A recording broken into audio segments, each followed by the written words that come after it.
Elon Musk हा असा माणूस आहे जो नेहमीच मोठी स्वप्न पाहतो आणि ती पूर्ण करतो. मग तो मंगळावर वसाहत बनवण्याचं स्वप्न असो किंवा इलेक्ट्रिक गाड्यांचं क्रांतिकारी युग आणण्याचं.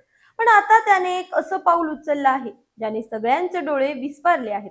त्याने अमेरिका पार्टी नावाचा एक नवा राजकीय पक्ष काढण्याची घोषणा केली आहे. हो, तुम्ही बरोबर ऐकलं. हा माणूस आता राजकारणातही आपलं नशीब आजमावणार आहे. पण का आणि कसं? चला जाणून घेऊया. नमस्कार, मी अंजली आपलं स्वागत करते पोलखोलमध्ये. इलॉन मस्क यांनी नुकतीच त्यांच्या एक्स या सोशल मीडिया प्लॅटफॉर्मवर जाहीर केलं की ते एक नवा राजकीय पक्ष काढत आहेत. या पक्षाचं नाव आहे अमेरिका पार्टी. त्यांचं म्हणणं आहे की अमेरिकेत सध्या दोनच मोठे पक्ष आहेत, रिपब्लिकन आणि डेमोक्रॅटिक. पण या दोन्ही पक्षांमुळे अनेक अमेरिकन लोक नाराज आहेत. मस्क यांच्या मते जवळपास 80% अमेरिकन मतदारांना या दोन्ही पक्षांशिवाय पर्याय हवा आहे आणि हाच पर्याय देण्यासाठी त्यांनी अमेरिका पार्टीची स्थापना केली आहे. पण ही गोष्ट इतकी सोपी नाही. मस्क यांनी जाहीर केलंय की ते सध्या फक्त काही मोजक्या जागांवर लक्ष केंद्रित करणार आहेत. सिनेटच्या 2 ते 3 जागा आणि हाऊस ऑफ रिप्रेझेंटेटिव्हच्या 8 ते 10 जागा. अमेरिकेत दर 2 वर्षांनी हाऊसच्या 435 जागांसाठी निवडणुका होतात, तर सिनेटच्या 100 पैकी 1/3 जागांसाठी निवडणुका होतात. मस्क यांना याच जागांवर आपलं लक्ष केंद्रित करायचं आहे. पण हा सगळा खटाटोप का आणि या मागचं कारण काय? 2024च्या अमेरिकेच्या राष्ट्राध्यक्ष पदाच्या निवडणुकीत मस्क यांनी ट्रम्प यांना पाठिंबा दिला होता. इतकंच नाही तर त्यांनी ट्रम्प यांच्या प्रचारासाठी तब्बल $25 कोटी खर्च केले होते.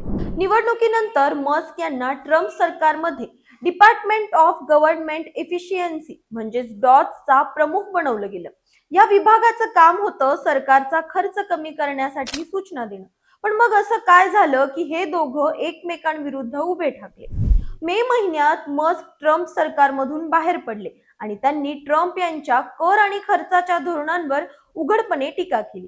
खरं तर ट्रम्प यांनी एका विधेयकाला बिग ब्युटिफुल बिल असं नाव दिलं होतं, ज्याला मस्क यांनी देशाला दिवाळखोर बनवणारं विधेयक म्हटलं. या विधेयकामुळे पुढच्या 10 वर्षात अमेरिकेच्या अर्थसंकल्पात $3 ट्रिलियन ची तूट येण्याचा अंदाज आहे. मस्क यांनी या विधेयकावर टीका केल्यानंतर ट्रम्प यांनीही प्रत्युत्तर दिलं.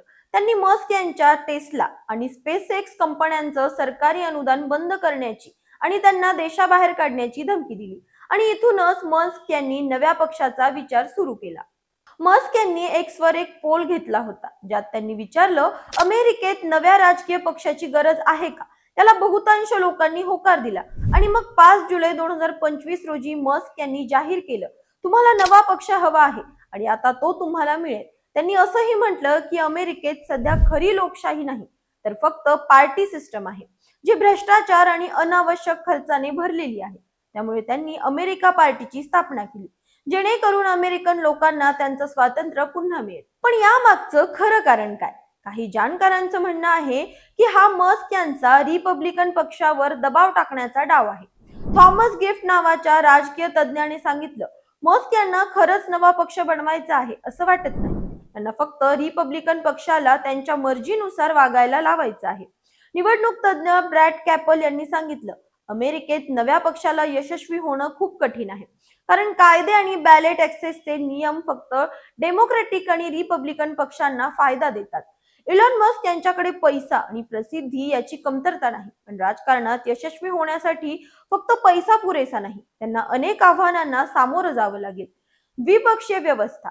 अमेरिकेत रिपब्लिकन आणि डेमोक्रॅटिक पक्षाचं वर्चस्व आहे. तिसऱ्या पक्षाला यश मिळवणं जवळपास अशक्य आहे. Ballot access. प्रत्येक राज्यात वेगवेगळे नियम आहेत. काही ठिकाणी हजारो सह्यांची गरज आहे, तर काही ठिकाणी मतांची टक्केवारी मिळवावी लागते. संघटना आणि नेतृत्व. मस्क यांनी अद्याप पक्षाचं नेतृत्व कोण करणार याची घोषणा केलेली नाही. पक्षाची रचना आणि कार्यकर्त्यांचं जाळं उभं करणं ही मोठं आव्हान आहे. वेळेची कमतरता. 2026च्या मध्यावधी निवडणुका जवळ येत आहेत.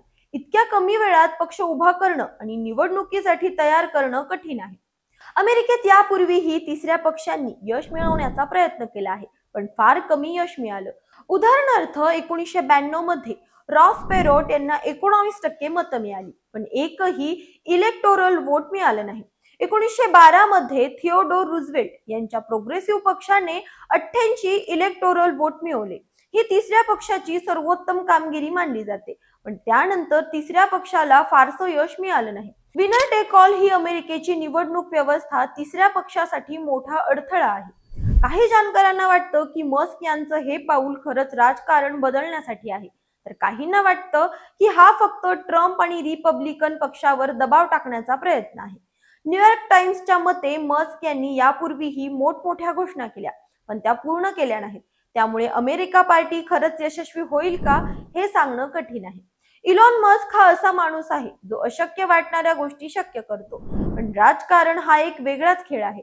इथे पैसा आणि प्रसिद्धीपेक्षा मतदारांचा विश्वास आणि पक्षाची संघटना महत्वाची आहे.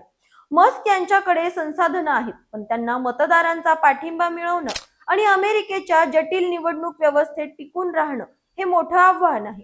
त्यांनी ग्रीक सेनापती एपिमिनोंडास यांच्या व्यूहरचनेचा उल्लेख केला आहे, जिथे सर्व शक्ती एका ठिकाणी केंद्रित केली जाते. पण ही रणनीती राजकारणात यशस्वी होईल का? तुम्हाला काय वाटतं? इलॉन मस्क यांची अमेरिका पार्टी खरंच अमेरिकेच्या राजकारणाला नवं वळण देईल की हा फक्त एक मोठा डाव असेल? तुमच्या प्रतिक्रिया कमेंटमध्ये नक्की कळवा. अशाच माहितीपूर्वक व्हिडिओसाठी आमच्या चॅनलला लाईक, सबस्क्राईब आणि शेअर करा.